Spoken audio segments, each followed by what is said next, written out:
अस्सलाम वालेकुम नाजरीन पिछले एपिसोड की एंड में आपने देखा था कि शेख खदाब अली सुल्तान मसूद से कह रहे थे कि इस कमरे में एक खुफिया जगह है, आप उस जगह पर छुप जाए।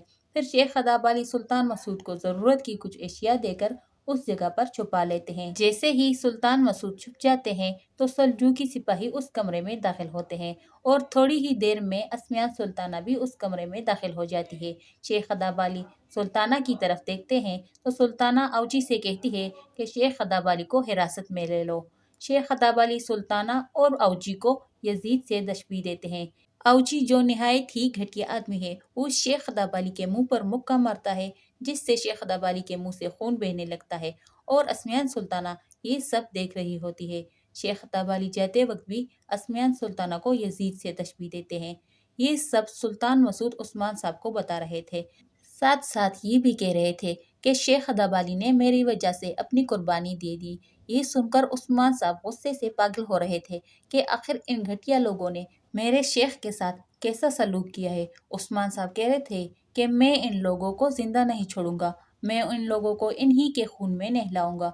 कि इसी दौरान एक सल्जूकी सिपाही ऊपर छत से एक बारूद से भरा हुआ ड्रम नीचे फेंकता है और जल्द ही उस पर आग वाला तीर फेंकता है। नीचे जेर कोताही और बाकी सिपाही उस्मान साहब से वहां से हट जाने का कहते हैं। दूसरी जानिब मार महाराजे किले का मंजर दिखाया जाता है, जहां पर सुल्ताना और औजी शेख खदाब अली को रस्सियों से बांध कर लेकर आ रहे होते हैं, जबकि यहाँ पर पहले से ही ओक्तम साहब, बेंगे खातून और एलचेचिक मौजूद होती है। ओक्तम साहब जब देखते हैं कि ये लोग मेरे शेख के साथ क्या कर रहे हैं, वो अपनी तलवार मयान से निकालते हैं, लेकिन बेंगे खातून जो कि निहायत ही घटिया औरत है, वो ओक्तम साहब को रोकती है कि जब तक आपको पूरे मामले का पता ना चले तब तक आप किसी पर तलवार नहीं उठाएंगे। बेंगे खातून की बात सुनकर ओक्तम साहब अपनी तलवार नयाम में वापस डाल देते हैं। दूसरी जानब येनी शहर में मलहून खातून, आयशा खातून और ओल्गन खातून मौजूद होती है।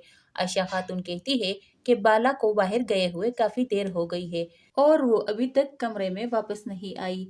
ये सुनकर मलहून खातून परेशान हो जाती है कि कहीं वाकई बाला खातून सोगौत ना चली गई हो। इसी दौरान अस्मा कमरे के अंदर दाखिल होती है और मलहून खातून को बताती है कि बाला खातून ने आपके लिए एक पैगाम छोड़ा है कि आप जल्द अज जल्द उस्मान साहब की तरफ चली जाएं। उस्मान साहब के लिए एक जाल बुना गया है ताकि आप उनकी मदद कर सके।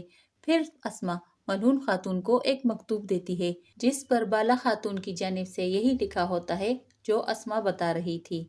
अस्मा साथ साथ ये भी बताती है कि बाला खातून खुद को अस्मियान सुल्ताना के हवाले करने जा रही है ताकि वो शेख खदाब अली की जान को बचा सके। दूसरी जानिब खानकाह के बाहर सुल्तान मसूद, उस्मान साहब और उनके सिपाही मौजूद होते हैं। उस्मान साहब जेर कोताही से कहते हैं कि तुम दाखिली दरवाजे के पास जाकर देखो कि अंदर सल्जूकी सिपाही मौजूद तो नहीं है। अभी जेर कोताही मरकजी दरवाजे के पास जाने ही वाला था कि एक सिपाही आकर उसे बताता है कि काफी तादाद में सल्जूकी सिपाही इसी जानिब आ रहे हैं।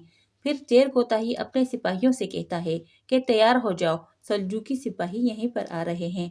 उस्मान साहब गुरबूज अल्फ से कहते हैं कि तुम सुल्तान मसूद को किसी महफूज जगह पर ले जाओ। जेर कोताही उस्मान साहब से ये कह रहा होता है कि सल्जूकी सिपाही इस दरवाजे को फलांगने की कोशिश करेंगे और हम एक एक करके उनको मार देंगे। उस्मान साहब कहते हैं जैसा तुम कह रहे हो वैसा ही होगा। जेर कोताही का ये मंसूबा कामयाब हो जाता है। सल्जूकी सिपाही दरवाजे को फलांगने की कोशिश करता है। उस्मान साहब और जेर कोताही से कहता है कि हमें मालूम है कि सुल्तान मसूद तुम लोगों के पास है, हम बहुत जल्द तुम लोगों को मारकर सुल्तान मसूद को यहाँ से ले जाएंगे। उस्मान साहब जवाबन कहते हैं तुम्हारी इतनी औकात नहीं कि तुम लोग मुझसे सुल्तान मसूद को छीन लो। हाँ, मैं तुम्हें ये बता दूं कि पहले मैं तुम लोगों को मारूंगा और बाद में तुम्हारे मालिक को।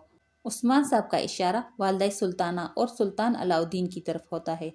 फिर जैसे ही सल्जूकी सिपाही उस्मान साहब और जेर कोताही की जानिब बढ़ते हैं, उस्मान साहब और जेर कोताही उन्हें कत्ल करते जा रहे होते हैं। जब 3-4 सल्जूकी सिपाही मर जाते हैं तो उस्मान साहब जेर कोताही से कहता है कि ये सुल्ताना ने कैसा माहौल बना दिया है कि एक मुसलमान दूसरे मुसलमान को मार रहा है, मैं इसका हिसाब सुल्ताना से ज़रूर लूँगा। फिर उस्मान साहब वहाँ से चले जाते हैं। वो सुल्तान मसूद के पास आकर पूछते हैं कि अब आपकी तबीयत कैसी है। सुल्तान मसूद बताते हैं मेरी तबीयत अब बिल्कुल ठीक है آپ فکر مند نہ ہو۔ دوسری جانب مارماراجک قلعے کا منظر دکھایا جاتا ہے۔ اسمیان سلطانہ اوکتم صاحب بینگے خاتون اور الچیچک کے پاس آ کر کہتی ہے، آپ لوگوں کے چہرے کے تاثرات بتا رہے ہیں کہ آپ لوگوں کو میرا یہاں پر آنا اچھا نہیں لگا۔ بینگے خاتون جواباً کہتی ہے کہ والدہ سلطانہ، یہ قلعہ آپ ہی کی تو ملکیت ہے، ہم ایسا سوچ بھی نہیں سکتے۔ استغفر اللہ۔ اسمیان سلطانہ کہتی ہے، میں اگر یہاں پر موجود ہوں تو مجھے آپ لوگوں پر بھروسہ ہے۔ اوکتم صاحب کہتے ہیں کہ مجھے یہ سن کر بہت خوشی ہوئی کہ آپ ہم پر اعتماد رکھتی ہے، لیکن میں یہ جاننا چاہوں گا کہ آپ نے میرے شیخ کے ساتھ یہ کیسا سلوک کیا ہے اور کیوں کیا ہے۔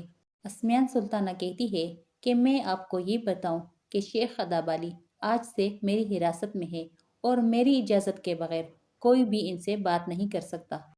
پھر سلطانہ اوچی سے کہتی ہے کہ شیخ خدابالی کو زندان میں ڈال دو، اور اوچی نہایت گھٹیا بند نکالتے ہوئے شیخ خدابالی کو دھکا دیتا ہے اور ایک دوسرا سپاہی شیخ خدابالی کو زندان کی جانب لے جاتا ہے۔ الچیچک گھور کے اسمیان سلطانہ کو دیکھ رہی ہوتی ہے، جیسے کہ اس کے نظر میں اسمیان سلطانہ کی کوئی حیثیت نہیں۔ پھر اسمیان سلطانہ اوچی سے کہتی ہے کہ اس قلعے کے سارے جھنڈے تبدیل کر دیے جائے، اب سے سلجوقی قلعے کے جھنڈے اس قلعے پر لہرائیں گے، اور اس قلعے میں ہر جگہ پہ سلجوقی سپاہی ہونا چاہیے۔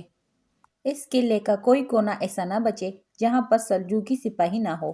اس قلعے کو مکمل طور پر محفوظ بنانے کی کوشش کی جائے، کیونکہ جب عثمان صاحب کو معلوم ہوگا کہ ہم شیخ خدابالی کو مارماراجک قلعے لے کر آئے ہیں تو وہ ضرور مارماراجک قلعے پر حملہ کرنے کا سوچیں گے۔